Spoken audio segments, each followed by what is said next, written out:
Yeah, it is really sobering. I mean, I think everybody knew, Andrew, that going into stage 4 lockdowns, as was determined by the state government here, was going to have a significant economic impact.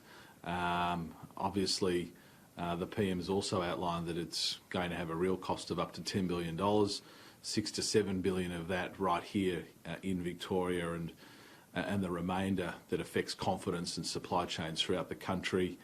But you're right, the particularly sobering statistic there is the increase in people who are unemployed, and it's a really heartbreaking time for Victorians. Are you concerned about any forms of businesses that have been locked down? Do you think the Victorian government's got it right, or as has kind of been flagged by the PM, there are some businesses like distribution centres, maybe construction, that could have been allowed to remain open while the state's locked down or the city's locked down? Well, Andrew, look, I'm not a commentator. There's still a lot of elements to the lockdown that is not entirely clear to me, I'll be perfectly honest, and there seems to be a lot of confusion in the business community as well as to the extent to which they are able to continue operating. So ultimately, the decision to move into stage 4 lockdown, the intricate decisions on what can remain operational to a degree and what has to completely close are wholly decisions of the state government. So I'm not going to commentate on those. I think they are a sad consequence of where we find ourselves here in Victoria. 7 out of 8 states in Australia have effectively no coronavirus. Victoria is sadly an outlier there, and the devastating consequences of the hotel quarantine debacle, I think, are now being felt by all Victorians, and particularly those businesses and employees who are either closing or losing their jobs. But confusion to some degree reigns, and I'm sure the state government is working very hard to try and clarify that for businesses.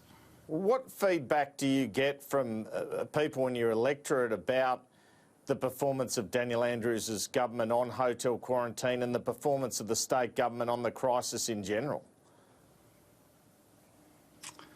Well, Andrew, I mean, you get a cross-section of feedback. I think the feedback at the moment is obviously deep regret and disappointment that Victoria finds itself in this extraordinarily tough position. As I said, I think most Victorians understand that it's not just bad luck that has led to Victoria being the only state in Australia to be in this position. Clearly, the hotel quarantine catastrophe has led us to this point, and they're pretty keen to obviously get answers on that. But they're also very keen to do their part to make sure, as Victorians, they're doing everything possible that they can to help us get out of this as quickly as possible. Well, you've mentioned the quarantine debacle a couple of times.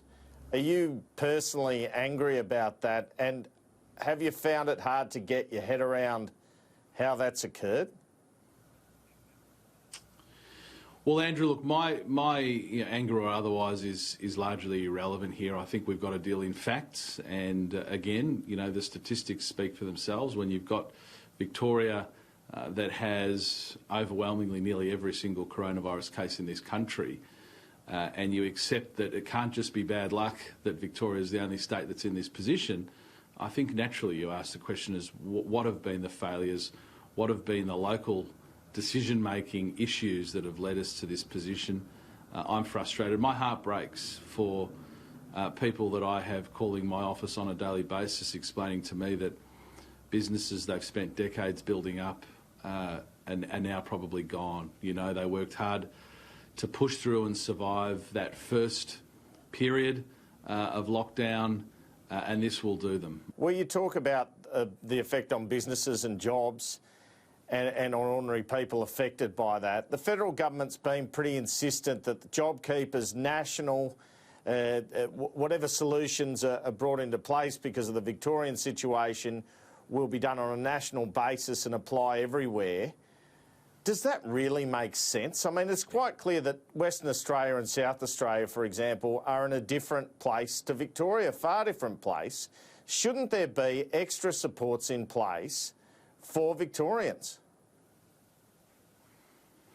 Well, the first thing I'd say is, yes, there are extra supports in place. Obviously, the Prime Minister's announced a disaster payment for people who have to self-isolate here in Victoria and they don't have access to other forms of income, and we're able to do that as part of the state government here declaring a state of disaster. But secondly, on our broader programs, yes, they operate nationally and they operate uniformly, Andrew, but at the end of the day, the criteria is determined by need. And as you saw in the economic update outlined by the Treasurer and Finance Minister, Treasury estimates are that more than half of JobKeeper applicants moving forward after September will be here in Victoria. So that just shows that Victoria, which is a quarter of the country, is going to actually end up, in our estimation, being more than half of the JobKeeper program. It shows that you design national programs, you set the criteria, and the places of relatively higher need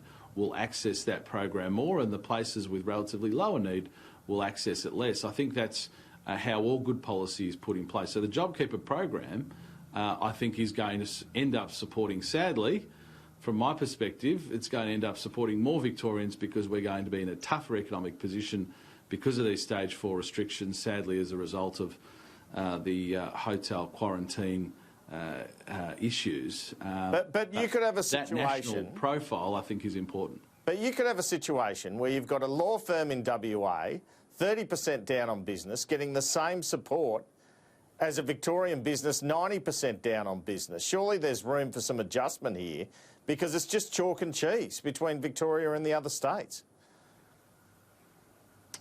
Well, I mean, Andrew, those sorts of comparisons apply with any program. I mean, people, or any program, regardless of the criteria, you'll have some people who applied and who are eligible because they just meet the criteria, and others who are well and truly in the criteria. So, I mean, I don't think that's a reason that supports your argument. I mean, the point is, clearly, we've got a program, the biggest program ever put in place by federal government of its kind, that's going to end up supporting, in a global basis, more Victorians than any other state or territory. That makes sense because Victoria is now in a worse economic position because of the issues we find ourselves in. I think that demonstrates quite clearly, Andrew, that the program, the JobKeeper program, and indeed any program that's a demand-driven one of this kind, is absolutely designed the way it should and absolutely operating the way it should. So I think the numbers support the contention that you have a national policy and it will end up helping the areas that need it more, and the areas that are doing better will draw on it less. All right. Well, let me ask about HomeBuilder. Now, there was evidence before the COVID Parliamentary Committee last week that just 124 grant applications have been received so far in Tasmania and South Australia. What's been the hold-up in getting these $25,000 grants out the door? Are you surprised or not content with the fact that more money's not out there, more stimulus isn't out there so far? Well, no. I mean, you don't... In a program like this, it's wrong to look at those sorts of statistics because the payments are paid on milestones. So depending on the state or territory, it's paid when the first payments are made in relation to the new build, or in some states and territories it's paid when you're on the title or when you finish the project. So you need to, I think, we will need to look at the actual applications and payments as the year progresses, because you don't build a house in a matter of weeks. These sorts of payments get paid on milestones. What we have seen, and these aren't my statistics, these are from the Housing Industry Association and the Master Builders Association, was in the first month after HomeBuilder was announced, a 77% increase in new home sales. And all that means, Andrew, is more tradies on building sites, more manufacturing of building supplies, whether that be the timber mill workers who make the frames and trusses, or the manufacturing workers who make the bricks and the tiles and the glass. A 77% increase. We're expecting that to continue to grow. The statistics for the next month will be out. But this program applies from the 4th of June. And the reason why it's driven so much more in extra sales, put aside application processes, if you qualify, you will get a grant. So if you've signed a contract to buy a new home after the 4th of June and you qualify, you will get the grant, irrespective of when the state and territory processes the application. Okay, well, is it and true? As a purchaser, but as a purchaser, Andrew, you're only concerned about getting that payment when you're entitled to it, which is often after you've commenced work, or in some states and territories when you've actually finished the bill. Is it true New South Wales and Victoria haven't even signed up yet? No. New South Wales and Victoria have signed up, and they'll be very shortly launching their portals, which will be taking the applications. But again, this grant is not dependent on the application. The application formalises your entitlement to the grant. The grant you receive is determined by the policy we announced on the 4th of June. Victoria and New South Wales, I don't want to steal their thunder, but within a matter of days will launch their portals. Every other state and territory has already got their application processes going, but the grant doesn't depend of itself on the application process. The application just formalises your entitlement to the funding. It seems inevitable now you'll extend it past December 31. I mean, especially given the situation in Victoria. Do you think it's fair we'll see that in the budget?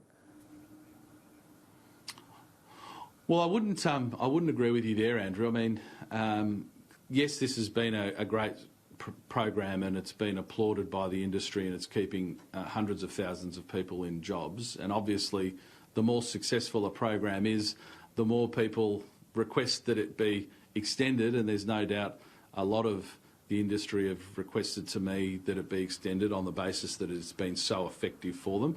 But we'll wait and see, what it's doing.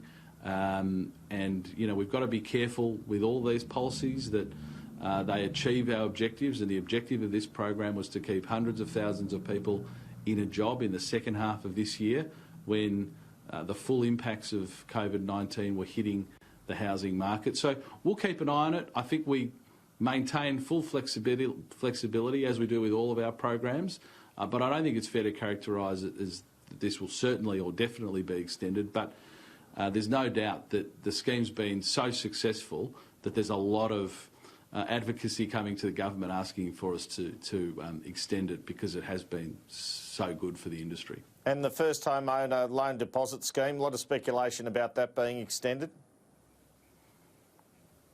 Yeah, there has been. I mean, I think there's been speculation about that from the start. Again, we'll see how that's going. I think clearly there's been a resurgence in new home buyers. There's obviously been a resurgence in new home buyers, first home buyers purchasing new homes with the help of HOMEBUILDER.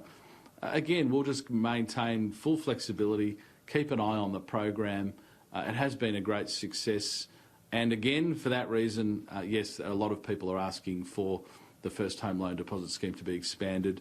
But we'll make these judgments in a calm and sober way, and need to take into account a full suite of factors with respect to the housing market.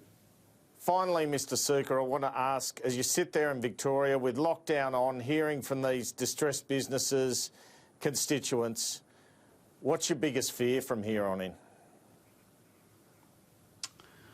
Look, my biggest fear, obviously, is that that the permanent damage that is done to businesses, to people's livelihoods, to children's education. I mean, there are sadly going to be children here in Victoria, and I've had one parent say to me that effectively they feel like their children have lost years of education in a conventional sense. So I fear about the long-lasting impacts of these things, and that's why the Morrison government's throwing the absolute kitchen sink at trying to help Victoria get itself out of the problems that have been created by the hotel quarantine failures.